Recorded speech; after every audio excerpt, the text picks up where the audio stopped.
Learners use the following organic compounds to investigate factors that affect the vapor pressure of organic substances. So, lana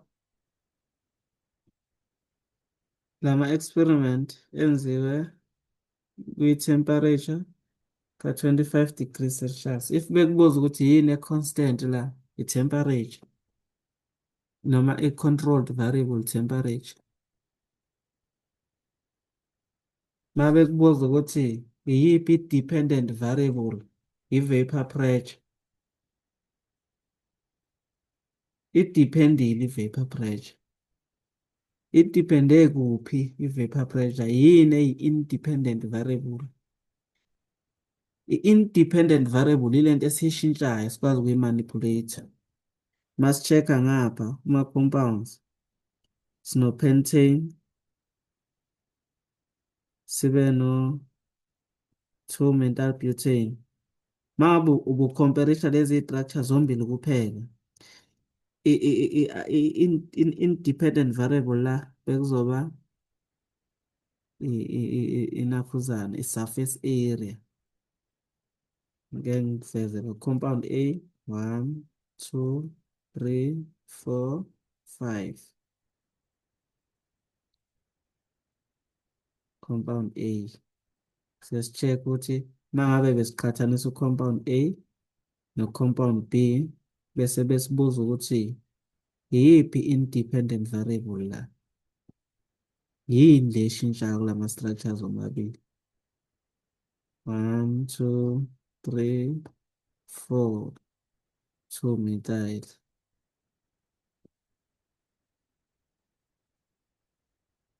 So, into eshintshayo kulama-structures omabili, lesi esinye structure siba more spherical, lesi esinye siba less spherical. Yabona lesi sikhava i-surface area eningi lesi ngoba sinayo i-branch. Lesi sifuna ukuba spherical, lesi sifuna ukuba spherical. So, into eshintshayo kulama-structures omabili uma ngabe besiwa-comparisha, kushintsha i-surface area. Khumbuleke lo une-large surface area. Surface area. Siqalile into le. Ne-larger surface area. Lo smaller surface area. So, lo on a large surface area has stronger intermolecular forces, meaning compound A has stronger intermolecular or stronger strength of intermolecular forces than compound B. So, compound A need more energy to overcome those intermolecular forces. Kesibukeke la, manje bengiqhathanisa u-compound A no-compound C, bethi akusitshene between u-compound A no-compound C ukuthi yini independent variable. Uma bekuthiwa nje ngichaze kahle kahle ukuthi why kube khona umehluko between kwi-vapor pressure ka-compound A no-compound C, fanele ngiyibuze kuqala ukuthi yini eshintshayo, yini independent variable. Uma ngibuka u-compound A, umehluko phakathi kwa-compound A no-compound C, u-compound A ubelonga kwi-alcohol, compound A ubelonga kuma-alkanes. So, into eshintshayo la i-functional group. Functional group eshintshayo.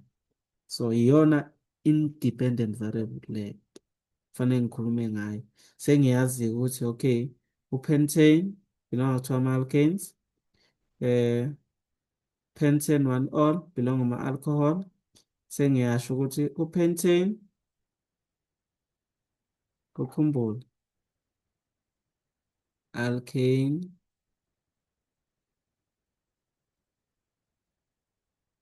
alkene,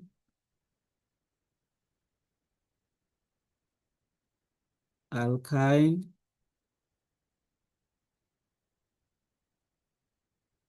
laba bobathathu banama-London forces.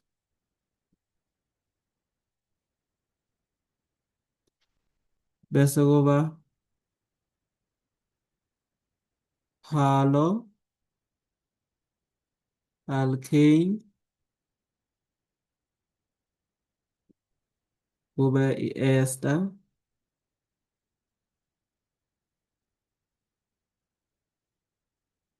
kube i-aldehyde,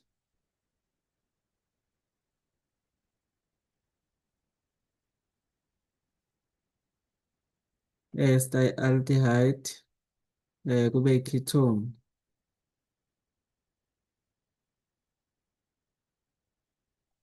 Laba bobo-4 banama-dipole, dipole forces. Bese kuba i-alcohol,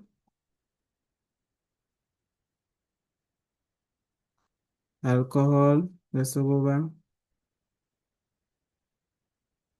i-carbon, oxalic acid.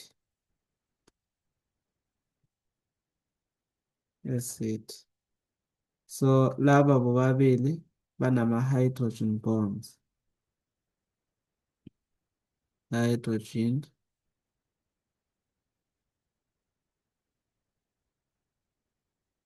hydrogen, hydrogen bond. Lama lisafuna ukubhala kahle, liwukhathele. Okay. So laba bo-3 alkyne, they have London forces. Haloalkane, ester, aldehyde, and ketone, they have dipole forces. Alcohol and carboxylic acid, they have hydrogen bonds. But kubo bona labo babili, i-carboxylic acid has stronger intermolecular forces than alcohol. Why? Ngoba bobabili banama-hydrogen bonds. Because carboxylic acid has two sides.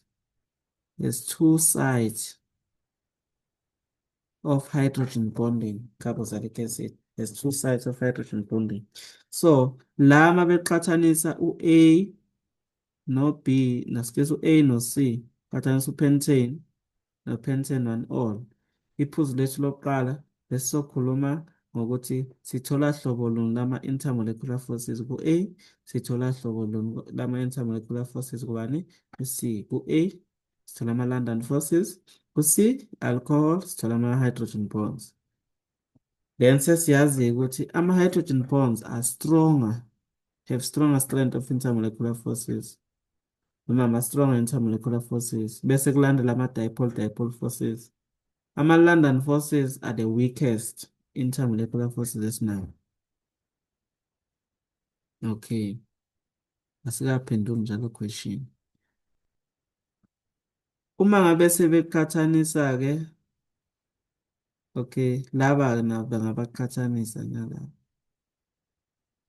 Lo omunye umehluko ukuthi yena una one side for hydrogen bonds, while carboxylic acid has two sides for hydrogen bonds.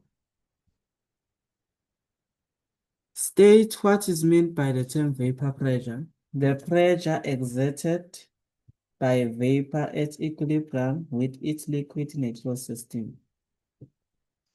Between compound A and compound B, which one is expected to have a lower boiling point? Between compound A and compound B, ubani esilindele ukuthi abe ne-lower boiling point? Silindele u-C, asikese u-B. Between A and B, u-B yofanele abe ne-lower boiling point. Nansi enye into. B, M, V. So i-boiling point iyahambisana ne-melting point. The higher the boiling point, the higher the melting point, the lower the vapor pressure. The higher the vapor pressure, the lower the boiling point, the lower the melting point. Mawuqhathanisa la u-A no-C, asikese A no-B. U-B, i-vapor pressure yakhe inkulu kune-vapor pressure ka-A. So, since lo ene-vapor pressure enkulu, silindele ukuthi une-boiling point encane. u-B une-vapor pressure enkulu, but akusiyo into lesizokhuluma ngayo. Njengamanje asilindelekile ukuthi sikhulume ngokuthi lo ngoba une-boiling point enkulu, lo uzoba ne-vapor pressure encane, or lo ngoba une-vapor pressure enkulu uzoba ne-boiling point encane. Cha, bayasitshela sichaze ngani. Give reason for your answer in terms of intermolecular forces. So usubuka in wena isentence lakho lokuqala uzobhala in point form, qhathanisa u-A no-B. Okokuqala uyasho ukuthi ulindele bani ukuthi abe ne-boiling point enkulu, ozoba ne-lower boiling point, u-B ozoba ne-lower boiling point. Usho ngani? Sefanele ukukhulumise ini i-independent variable, into eshintshayo between compound A and compound B. So uyasho ukuthi A has, compound A has small, such smaller, asike compound A akanayo small. Lento ayisafuna ukubhala yazi yangasona. Compound A has larger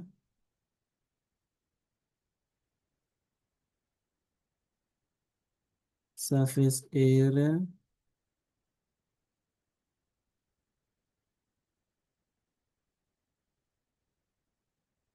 surface area.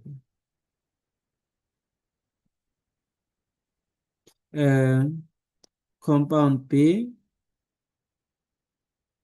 has a smaller surface area. So iphuzu lakho lokuqala uzokhuluma nge-structure. I-structure uzosho ukuthi compound A has larger surface area, compound B has smaller surface area. Or enye into enye indlela ongabhala ngayo iphuzu lokuqala ungasho ukuthi compound A has a longer chain length while compound B is more spherical. Nalapho futhi uzothola i-mark for ukuthi ushilo lokho. Bese uzokhuluma ngo-S wesibili.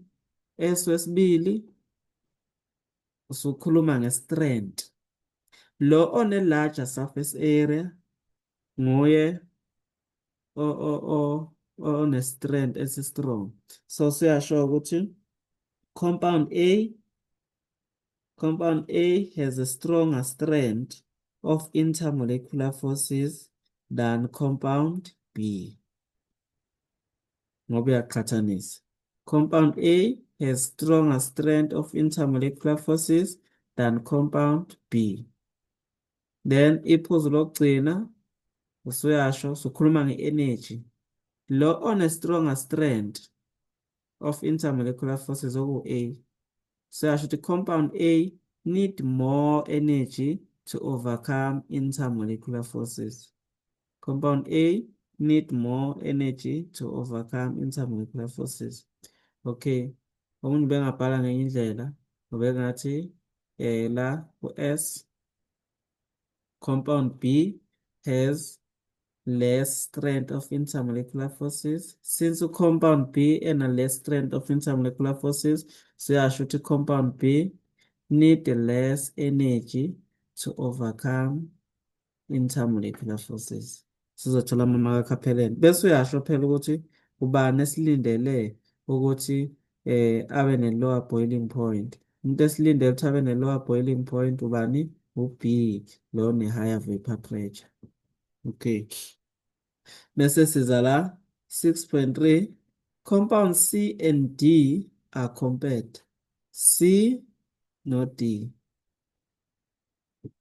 Fully explain the difference in their vapor pressure. So, i-difference in vapor pressure siyayibona. U-0.8 no-0.6. Asilindele ukuthi ukhulume nge-vapor pressure.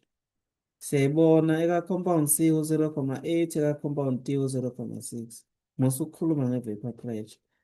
Iphuzu lokuqala elizokutholisa amamaki ozokhuluma ngalo, uzosho ukuthi u-C, both compound C and compound D have hydrogen bonds. Bobabili. Khumbule, compound C, alcohol, u-compound D, pentanoic acid, carboxylic acid, bobabili banama-hydrogen bonds. Iphuzu lokuqala uyasho ukuthi both compound C and D have hydrogen bonds, comma, but compound D has two sides for hydrogen bonds, while compound C has one side for hydrogen bonds. Compound D has two sides for hydrogen bonds, while compound C has one side for hydrogen bond. Khuluma ngeside. Iphuzu lakho lokuqala ubusakhuluma nge-structure, analyze structure. Lesibili iphuzu usuzo-comparisha i-strength. U-carboxylic acid ngoba unama-site awu-2 nguye ozoba ne-strength esi-strong. Uzothi-ke compound D has stronger strength of intermolecular forces than compound C. Iphuzu lokugcina usuzokhuluma ngani? Usuzokhuluma nge-energy. Ubani odinga i-energy eningi? Yilo one-stronger strength of intermolecular forces. Ubani one-stronger strength? Butanoic acid. Siyasho ukuthi compound D need more energy to overcome intermolecular forces than compound C. So thola amamaki aphelele lapha u-4. Ungakhulumi nge-vapor pressure please. Ngakwazi ukuthi 4 marks wena uzositshela ukuthi u-0,6 mncane no-0,8. Asicabanga uzothola u-4 marks kanjani manje? Ngoba ukhuluma nge-structure, ukhulume nge-strength, ukhulume nge-energy. Let's compare.